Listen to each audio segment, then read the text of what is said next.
project, you're going to open up the first asset, L2 Start 1, and basically what we're going to do is focus on alignment as well as stack order and grouping in this project. So to start, let's put the orange hat on the red apple right here. And you notice that it is on top of the apple. If I right click and I go to arrange, I send it to the back by clicking right here. You'll see that the apple is now in front of it. That's pretty straightforward. All well and good. If I want to bring it back to the front, I can right click, arrange, bring to front. If I want to resize both of these objects, I'm going to click and drag through both of them with my selection tool.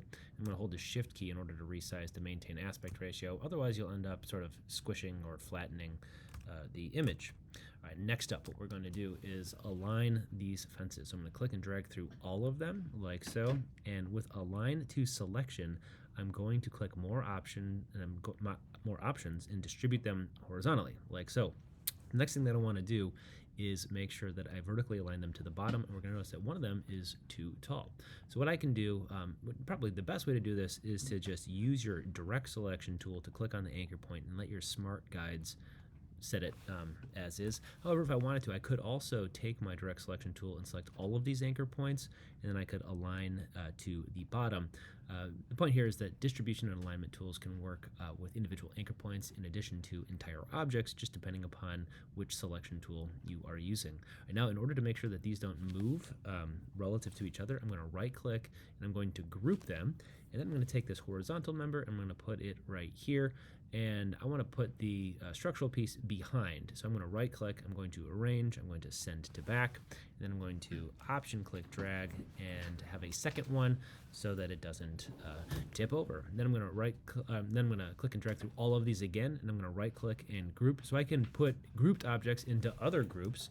And now what I'm going to do is copy it and paste it, Command C, Command V, and bring it over here to this artboard that I'm looking at right now.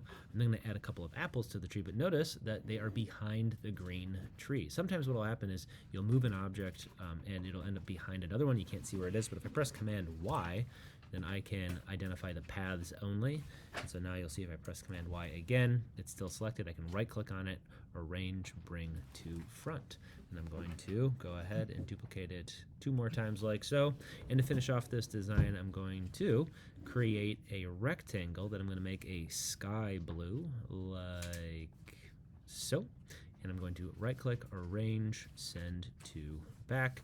Then I'm going to make a ground as well. So I'm just going to create another rectangle like so. Let me resize it, put it down to here, and make it sort of a dirt, sort of gray, not gray, brownish sort of color like so. And then with my selection tool, right click, arrange, send to back, and then make sure that I take the sky, arrange, send to back. That's typically how we will rearrange objects in Adobe Illustrator. I'm then going to put the ground so that it's sort of covered up by that horizontal member. To finish this off, I'm going to select everything right in here and use my Shape Builder tool to subtract the leaves that I don't necessarily need in this project. All right, save that and submit it.